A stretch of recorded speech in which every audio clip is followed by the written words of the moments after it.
கோப்பியம் உண்மையும் பின்னணியும். இன்றைக்கு மோசடியும் ஊழலும் நடக்காத இடமே கிடையாது என்பதை உணர்த்தும் விதமாக தூத்துக்குடி மாவட்டம் கோவில்பட்டியில் அரசு உதவி பெறும் தனியார் பள்ளியில் தலைமை ஆசிரியரே போலியான வருமான வரித்துறை ஆவணங்களை கொடுத்து பல லட்சங்களை மோசடி செய்துள்ளதாக கோவில்பட்டியையே பரபரப்புக்கு உள்ளாக்கியிருக்கும் சம்பவத்தை பற்றி இப்போது பார்க்கலாம்.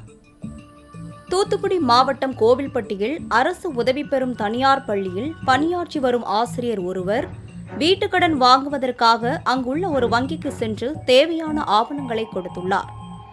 அதனை சரிபார்த்த வங்கி அதிகாரிகள் பள்ளியில் இருந்து கொடுக்கப்பட்டிருக்கும் வருமான வரி கட்டிய ரசீதுகள் அனைத்தும் போலியானது என்று கூறியுள்ளனர்.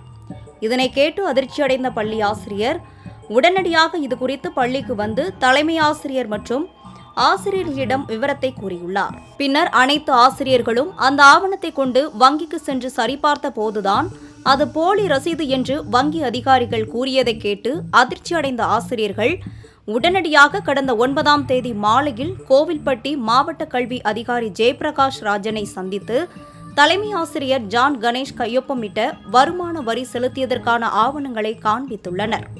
பின்னர் ஆசிரியர்கள் அனைவரும் கோவில்பட்டி மேற்கு போலீசில் தலைமை ஆசிரியர் ஜான் கணேஷ் மீது புகார் அளித்தனர்.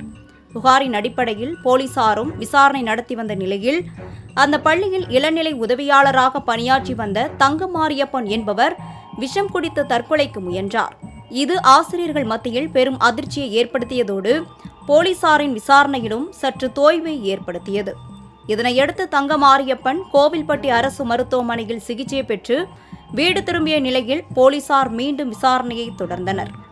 அந்த பள்ளியின் பாதிக்கப்பட்ட ஆசிரியர்களோ வருமான வரி செலுத்த கொடுத்த பணத்தை மோசடி செய்துள்ள சம்பவத்தால் தாங்கள் கடுமையாக பாதிக்கப்பட்டுள்ளதாகவும் மோசடியில் ஈடுபட்டவர்கள் மீது கடுமையான நடவடிக்கை எடுக்க வேண்டும் என்றும் ஆசிரியர்கள் கண்டனத்தை தெரிவித்தனர்.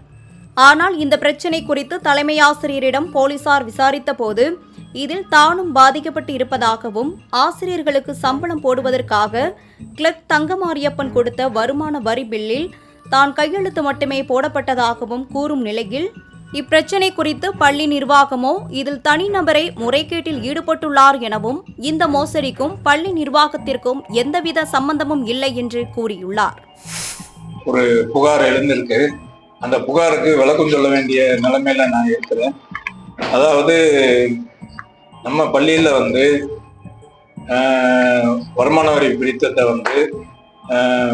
ஒவ்வொரு ஆண்டும் அவங்கவுங்க விருப்பப்படி அவங்க கட்டுறது வழக்கம். நம்ம அலுவலகத்தில் உள்ள இளநிலை உதவியாளர் மூலமும் கட்டுவாங்க.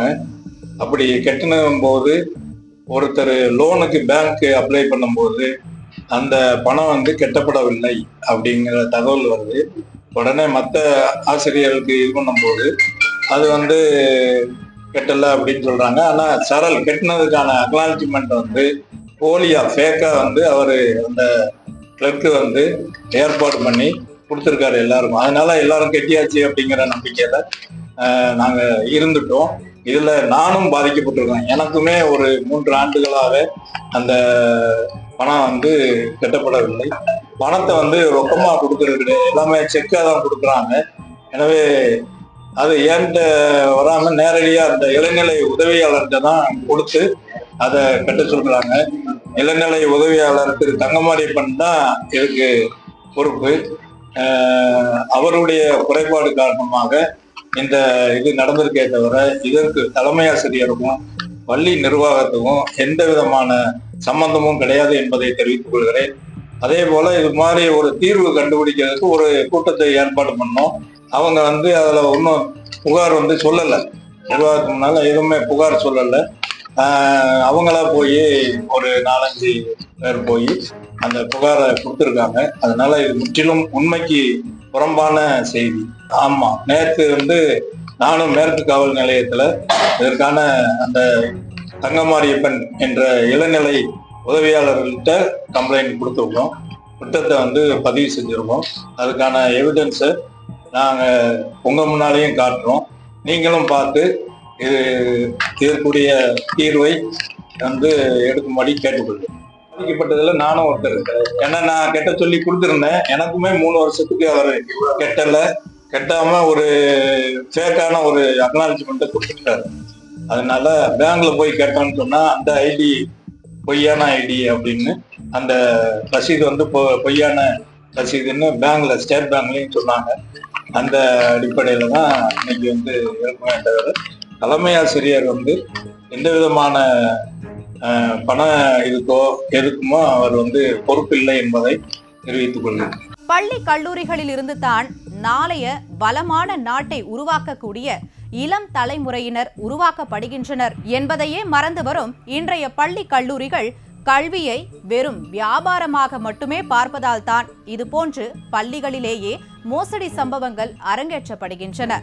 அப்படி இந்த சம்பவத்தில் பள்ளியில் ஏதோ ஒரு மூலையில் நடந்திருக்கும் இந்த மோசடியில் இருந்து ஒவ்வொருவராக கம்பியை நீட்டி வரும் நிலையில் உண்மையில் யார்தான் குற்றவாளி என்பதை பற்றி இப்போது பார்க்கலாம். இளநிலை உதவியாளரான தங்கமாரியப்பன் தான் போலி ஆவணங்களை உருவாக்கி மோசடி செய்துள்ளார் என கோவில்பட்டி மேற்கு காவல் நிலையம் மற்றும் மாவட்ட காவல் கண்காணிப்பாளர் அலுவலகத்தில் தலைமை ஆசிரியர் புகார் அளித்துள்ளார். மேலும் அலுவலகத்தில் தங்கமாரியப்பன் பயன்படுத்திய மேஜையில் இருந்து அவர் சொந்த வங்கிக் கணக்கில் உள்ள செக் ஸ்லிப்பில் வருமான வரித்துறைக்கு என்று ரூபாய் 3,97,200 போட்ட செக் கிடைத்துள்ளதாகவும் இதுகுறித்து பேசலாம் என்றால் தங்கமாரியப்பனை தொடர்பு கொள்ள முடியவில்லை என்று கூறுகின்றனர்.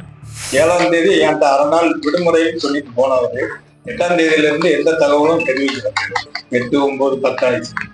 3 நாள் பள்ளிக்கூடம் நடந்திருக்கு. நான் அந்த மாதிரி லீவு எதுவுமே சொல்லலை. நானா செய்தி கேள்விப்பட்டுதான் மருத்துவமனையில் அவர் இருக்காரு அப்படின்ட்டு நினைச்சு இது பண்ணேன். சொன்னாங்க. இதான் வந்து உண்மையான செய்தி. அதாவது அந்த ஃபார்மை ஃபில்அப் பண்ணி கொடுக்கறதுக்கு கொடுத்துருக்கேன். அவர்கிட்ட தான் ரூபா கொடுக்கணும்னு எந்த இடத்துலயும் நான் சொல்லலை. பள்ளி அலுவலகத்துல நீங்க வருமான வரி பிடித்தம் சம்பந்தமான ஃபார்ம் இருக்குங்களா, அந்த ஃபார்மை ஃபில்அப் பண்ணி கொடுங்க அப்படிங்கறதான் கொடுத்துருக்கு.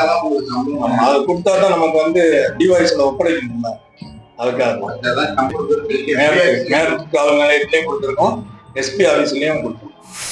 அதே நேரத்தில் இந்த மோசடி சம்பவம் குறித்து கோவில்பட்டி கல்வி மாவட்ட அலுவலர் ஜெயபிரகாஷும் விரைவில் இந்த மோசடி புகார் குறித்து உரிய விசாரணை நடத்தி நடவடிக்கை எடுக்கப்படும் என்று கூறியிருக்கும் நிலையில் கடந்த 4 ஆண்டுகளில் 20க்கும் மேற்பட்ட ஆசிரியர்களிடமிருந்து வருமான வரித்துறைக்கு செலுத்த வேண்டிய பணம் ரூபாய் 1.5 கோடிக்கு மேல் மோசடி நடைபெற்றுள்ளதாக ஆசிரியர் தரப்பில் குற்றம் சாட்டப்பட்டுள்ளது. அதே நேரத்தில் 3 ஆண்டுகளுக்கு மேலாக வருமான வரி செலுத்தவில்லை என்றால் அபராத தொகையுடன் திரும்ப செலுத்த வேண்டி வரும் என்பதால் ஆசிரியர்களும் கலக்கத்தில் உள்ளனர். மேலும் ஆசிரியர்களுக்கு கொடுத்த வருமான வரித்துறை நகலும் போலி, கல்வித்துறைக்கு அளித்த ஆவணங்களும் போலி, இப்படி ஒட்டுமொத்த முறைகேடுகள் நடைபெற்ற நிலையில் கல்வித்துறை அதிகாரிகள் விசாரணை நடத்தி வருகிறோம் என்ற ஒற்றைச் சொல்லில் அலட்சியத்துடன் செயல்பட்டு வருவதாக ஆசிரியர்கள் குற்றம் சாட்டும் நிலையில் ஆசிரியர்கள் கொடுத்த புகாரை விசாரித்து வருவதாகவும் அதிகளவு பணம் மற்றும் ஆவணங்கள் குறித்த முறையீடு என்பதால் பொருளாதார குற்றப்பிரிவினருக்கு இதனை மாற்றி விசாரிக்க காவல்துறை முடிவு செய்திருப்பதாகவும் கூறப்படுகிறது. ஒழுக்கத்தையும் நேர்மையையும் சொல்லித்தர வேண்டிய ஆசிரியர்களுக்கே நடைபெற்ற இந்த சம்பவம் பலரிடையும் பெரும் பரபரப்பை ஏற்படுத்தியுள்ளது. பள்ளி நிர்வாகம் தங்களுக்கு இதில் தொடர்பில்லை என்று தெரிவித்துவிட்டது. பள்ளி தலைமை ஆசிரியரோ நானும் பாதிக்கப்பட்டு இருக்கிறேன் என்று கூறியிருக்கிறார். குற்றம் சாட்டப்பட்டவர் விஷம் அருந்தி தற்கொலைக்கு முயன்றுள்ள நிலையில் பணம் கொடுத்த ஆசிரியர்களோ கலக்கத்திற்கு தள்ளப்பட்டுள்ளனர். ஆனால் இதில் மேலும் முரணாக பள்ளியிலிருந்து கொடுக்கப்பட்ட ஆவணம் உண்மையானதா என்பதனை ஆய்வு செய்யாமல் கடந்த 3 ஆண்டுகளாக எப்படி ஆசிரியர்களுக்கான ஊதியத்தை கல்வித்துறை அதிகாரிகள் விடுவித்தனர் என்ற சந்தேகத்தை பலரும் எழுப்பியிருக்கின்றனர். மீண்டும் அடுத்த கோபியம் நிகழ்ச்சியில் சந்திப்போம். அதுவரை நன்றி, வணக்கம்.